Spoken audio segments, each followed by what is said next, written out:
నమస్తే నాగేశ్వర కార్యక్రమానికి స్వాగతం. నేను రవిశంకర్ వేళ్ళ ప్రొఫెసర్ గారు మనతో జాయిన్ అయ్యారు. నమస్తే నాగేశ్వర గారు. భారత్ పాకిస్తాన్ల మధ్య ఉద్రిక్త వాతావరణం కొనసాగుతోంది. ఒక రకంగా యుద్ధ వాతావరణమే కనిపిస్తోంది. ఆపరేషన్ సింధూర్, ఆ తర్వాత జరుగుతోన్న దాడులు, ప్రతి దాడులు గమనిస్తే ఎవరిది పై చేశారు ఇప్పటి వరకు? అది చాలా క్లియర్గా భారతదేశాన్ని పై చేయి.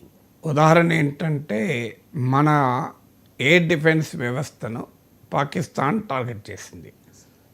మనం వాస్తవంగా ఈ సిరీస్ ఆఫ్ ఇన్సిడెంట్స్ క్రొనాలజీ చూస్తే ఏప్రిల్ 22 పహల్గామ్ దాడి జరిగింది. అది పోరాటం కాదు, అది పిరికితనం.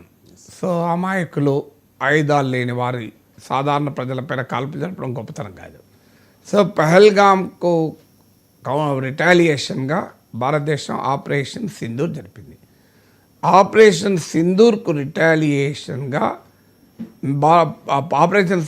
రిటాలియేషన్గా పాకిస్తాన్ మన 15 నగరాలు, అంటే నార్త్ నుంచి వెస్ట్ వరకు పాక్ బార్డర్ ఉన్న కశ్మీర్, పంజాబ్, రాజస్థాన్, గుజరాత్, ఈ రాష్ట్రాల్లో ఉన్న మన ఎయిర్ డిఫెన్స్ వ్యవస్థను టార్గెట్ చేసింది. కానీ ఎక్కడా మన ఎయిర్ డిఫెన్స్ వ్యవస్థను ఛేదించలేకపోయింది. అధికారికంగా ప్రభుత్వం ఇచ్చిన సమాచారం ప్రకారం there is no casualty, there is no material loss. 2 సార్లు టార్గెట్ చేసింది. నిన్న 8వ తారీఖు 7th and 8th midnight target చేసింది ఫస్ట్ టైం. తర్వాత లేట్ ఇన్ ద నైట్, అంటే 8th late in the night కూడా టార్గెట్ చేసింది. సో అంటే Thursday late in the night కూడా మళ్ళీ జమ్మూ, ఉదంపూర్, జైసల్మీర్ ఇలా అన్నిటినీ టార్గెట్ చేసింది. కానీ ఇంతవరకు ఇండియన్ ఎయిర్ డిఫెన్స్ను పెనట్రేట్ కాలేకపోయింది. మనకున్న ముఖ్యంగా Russian made S-400 air defence, అలాగే integrated command unmanned aerial system, integrated command UAS క్రీడెంట్ డిఫెన్స్ సిస్టమ్, ఈ రెండింటినీ ఎక్కడా పెనట్రేట్ కాలేకపోయింది. అది భారత్ పై చేయికి మొదటి ఉదాహరణ. 2 సార్లు ప్రయత్నం చేసింది, 2 సార్లు కూడా ఫెయిల్ అయింది. కానీ ఇందుకు భిన్నంగా రెండో పాయింట్, భారతదేశం మాత్రం పాకిస్తాన్ ఎయిర్ డిఫెన్స్ను పెనట్రేట్ దూసుకెళ్ళగలిగింది, ఛేదించగలిగింది. అంటే మన పైన ఎప్పుడైతే మన ఎయిర్ డిఫెన్స్ వాళ్ళు అటాక్ చేశారో, ఇండియన్ పాలసీ ఏంటంటే same domain and same intensity, అంటే అదే రంగంలో అదే తీవ్రతతో భారతదేశం రెస్పాండ్ అవుతుంది అన్నది ఇండియన్ విధానం. సో అందువల్ల సేమ్ డొమైన్, సేమ్ ఇంటెన్సిటీతో రెస్పాండ్ అవుతున్న సమయంలో పాకిస్తాన్ ఎయిర్ డిఫెన్స్ను కాస్త ఇండియా ఛేదించగలిగింది. అందుకే ఉదాహరణ, కరాచీలో ఉన్న చైనీస్ మేడ్ HQ-9 బ్యాటరీని భారత్ ధ్వంసం చేసింది. సామాన్య భాషలో చెప్పాలంటే మీకు లాహోర్లో ఉన్న ఎయిర్ డిఫెన్స్ వ్యవస్థను భారతదేశం ధ్వంసం చేయగలిగింది. మిగతా చోట్ల కాకపోయిన దాని గురించి సమాచారం లేదు. కానీ లాహోర్లో మాత్రం క్లియర్గా లాహోర్ ఎయిర్ డిఫెన్స్ను ఇండియా ధ్వంసం చేయగలిగింది. అంటే పాకిస్తాన్ మన ఎయిర్ డిఫెన్స్ను ఛేదించలేకపోయింది, కానీ పాకిస్తాన్ ఎయిర్ డిఫెన్స్ను ఇండియా సక్సెస్ఫుల్గా ఛేదించింది. పాకిస్తాన్ చాలా కాలంగా బెర్లి చేసుకుంటున్న ఎయిర్ డిఫెన్స్ వ్యవస్థ అది. ఇప్పుడు థర్స్డే లేట్ నైట్ జరిగిన ఇండియన్ అటాక్లో Pakistan airborne warning and control system అంటారు, దాన్ని కూడా ధ్వంసం చేసిందని వార్తలు వస్తున్నాయి. సో అందువల్ల ఫస్ట్ పార్ట్లో మన ఎయిర్ డిఫెన్స్ను వాడు ఛేదించలేకపోయాడు, వారి ఎయిర్ డిఫెన్స్ను మనం ఛేదించగలిగాం. ఇది మన క్లియర్ పై చేయి. రెండవది, పాకిస్తాన్ చెందిన 3 యుద్ధ విమానాల్ని ఇండియా కూల్చేసింది. F-16 యుద్ధ విమానం, ఇది అమెరికన్ మేడ్. చాలా పాకిస్తాన్ చాలా సింబల్ ఆఫ్ ప్రైడ్గా, అంటే మాకు F-16లు ఉన్నాయి అంటూ భారత్ను బెదిరిస్తుంటాం. అణ్వాయుధాల తర్వాత పాక్ వాడుకునే షోబీజ్ ఏంటంటే F-16. భారతదేశం అనేక సార్లు అమెరికాకు అభ్యంతరం కూడా చెప్పింది ఈ F-16 యుద్ధ విమానాలు ఇవ్వడాన్ని. వాస్తవంగా F-16 యుద్ధ విమానాల్ని తీవ్రవాదులపైన ప్రయోగించడానికి మాత్రమే అమెరికా ఇచ్చింది. కానీ అది ఇండియా పైన ప్రయోగించిన అమెరికా ప్రేక్షక పాత్ర వహిస్తోంది. సో ఈ F-16 యుద్ధ విమానాన్ని, అలాగే చైనీస్ మేడ్ 2 యుద్ధ విమానాల్ని కూడా భారత్ కూల్చేసింది. ఇప్పుడు తాజాగా వస్తున్న సమాచారం ఏంటంటే F-16 పైలట్ కూడా భారత్ సైన్యం వద్ద బందీగా ఉందని. ఇదంతా అన్కన్ఫర్మ్ రిపోర్ట్. అధికారికంగా భారత ప్రభుత్వం రియలీ బ్రీఫింగ్ ఇస్తుంది. ఆ బ్రీఫింగే ఫైనల్ వర్డ్. ఇప్పటిదాకా వస్తున్న సమాచారం బట్టి మనం చెప్తున్నాం తప్ప ఈ సమాచారాన్ని మనము ఎంత ఆథెంటికో కన్ఫర్మ్ చేయలేం. నేను చేయలేకపోవడం కాదు, జాతీయ మీడియా అంతర్జాతీయ మీడియానే కన్ఫర్మ్ చేయడం లేదు. ఎందుకంటే యుద్ధ వాతావరణం ఉన్నా, యుద్ధం ఉన్నా ప్రాపగండా వార్ కూడా ఉంటుంది. అందువల్ల చాలా తప్పుడు సమాచారం కూడా క్రీప్ అవుతుంది. అందులో పాకిస్తాన్ లాంటి వాళ్ళైతే పెద్ద ఎత్తున ప్రాపగండా వార్ మొదలు పెడుతున్నారు. అందువల్ల సెకండ్ పై ఏంటంటే పాకిస్తాన్ యుద్ధ విమానాల్ని డౌన్ చేశాం. ఇక మూడవది భారతదేశం నావీ కూడా ఎంటర్ అయినట్టు ఇవాళ కూడా మన తెలుగు పత్రికల్లో కూడా పతాక శీర్షికలు వచ్చాయి. Indian navy INS Vikrant, Arabian సీలో ఉన్న INS విక్రాంత్ ఇండియన్ నావీ కూడా రంగంలో దిగింది.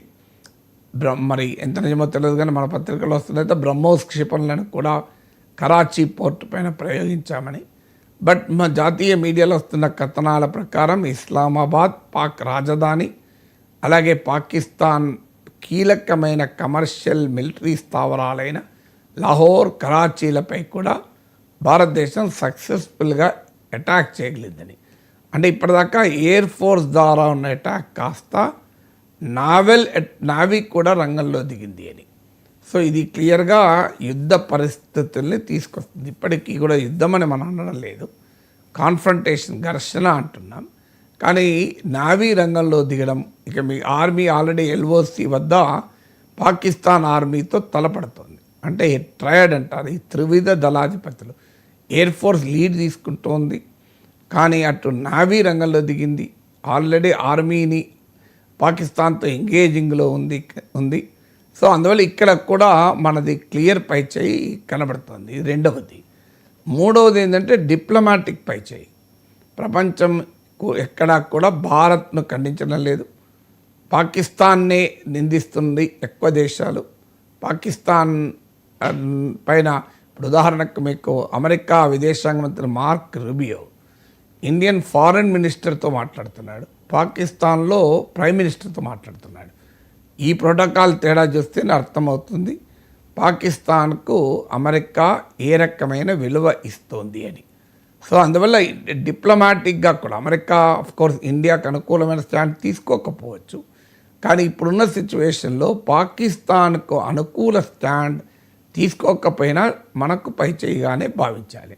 అందువల్ల డిప్లొమాటిక్ అప్పరాండి. ఇప్పటివరకు ఇస్లామిక్ కంట్రీస్ ఏవి రియాక్ట్ కాలేదు, చైనా కూడా మెటీరియల్గా రియాక్ట్ కాలే, మాటల్లో రియాక్షనే తప్ప మెటీరియల్గా రియాక్ట్ కాలే. రష్యా అయితే మన ఫ్రెండ్షిప్ స్టీల్ కన్నా బలమైంది అని స్టీల్ రిజాల్వ్ ప్రకటించారు, ఏకపక్షంగా పుటిన్ మద్దతు ప్రకటించారు.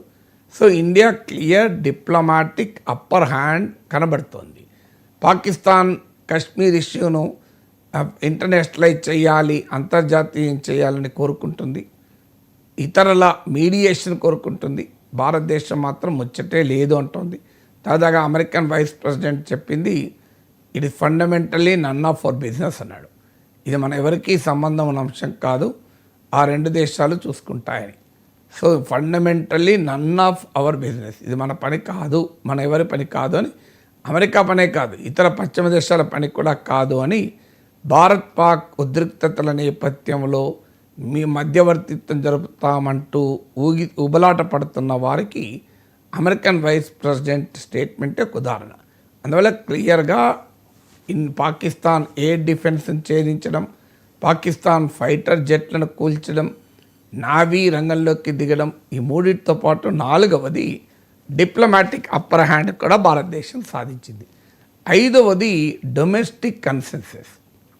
అంటే దేశం పాకిస్తాన్ ఏమో డివైడెడ్గా ఉంటే ఇండియా పూర్తి స్థాయిలో రాజకీయ పరమైన కన్సెన్సస్ సాధించాం. ఇది చాలా కీలకం, ఎందుకంటే ఏ కంట్రీ అయినా యుద్ధం అనేది కేవలం సైన్యమే జరపదు, దేశం యావత్తు నిలబడాల్సి ఉంటుంది.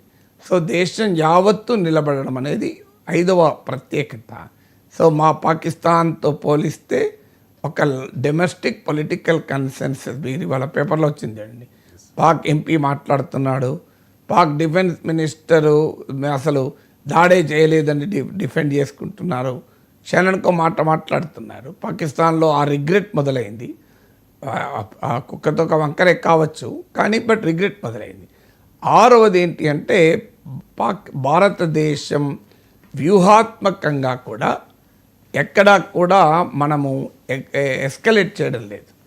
అంటే పాకిస్తాన్ కోరుకునేది ఏంటంటే భారత్ విచక్షణారహితంగా కాల్పులు జరిపితే, మాపై దాడి చేస్తే మేము ప్రపంచమంతా వెళ్ళి ఇండియాను బదనాం చేయొచ్చు అనేది పాక్ కుట్ర. కానీ భారత్ ఎక్కడా సంయమనం కోల్పోవడం లేదు. చాలా క్లియర్గా ప్రపోర్షనాలిటీని మెయింటైన్ చేస్తున్నాం, నాన్ ఎస్కలేటరీ అప్రోచ్ను మెయింటైన్ చేస్తున్నాం, ఆ పాత్ దాటడం లేదు. వ్యూహాత్మక సంయమనం, స్ట్రాటజిక్ రెస్ట్రెయింట్ పాటిస్తున్నాం. అది పాకిస్తాన్కు తల తిరిగిపోతుంది. ఎందుకంటే వాడు కోరుకునేది ఏంటంటే మనము సంయమనం కోల్పోవాలి, మనం ఇష్టారాజ్యంగా బిహేవ్ చేయాలి. అప్పుడు భారత్ను విలన్గా చూపి, భారత్ను దోషిగా చూపి పాకిస్తాన్ పబ్బం గడుపుకోవాలనుకుంటాం. ఆ అవకాశం మనం ఇవ్వడం లేదు. ఏడవది పాకిస్తాన్ పరిణామాలు చూడండి, ఇండియా పరిణామాలు చూడండి. ఇవాళ పేపర్లో మీకు కనబడుతుంది, బెలూచిస్తాన్ లిబరేషన్ ఆర్మీ క్వెటాను స్వాధీనం చేసుకుంది అని వార్తలు వస్తున్నాయి. అంటే ఇండియా పాకిస్తాన్ ఘర్షణని పాకిస్తాన్లో ఉన్న వివిధ వేర్పాటువాద ఉద్యమాలు ఉపయోగించుకునే ప్రయత్నం చేస్తుంది. అదే జరిగితే పాకిస్తాన్ పరిస్థితి ఉక్కిరిబిక్కిరవుతుంది. ఎందుకంటే బెలూచిస్తాన్ పాకిస్తాన్ భూభాగంలో 44%. నిన్నకాక మొన్న జాఫర్ ఎక్స్ప్రెస్ ట్రైన్నే హైజాక్ చేశారు వాళ్ళు.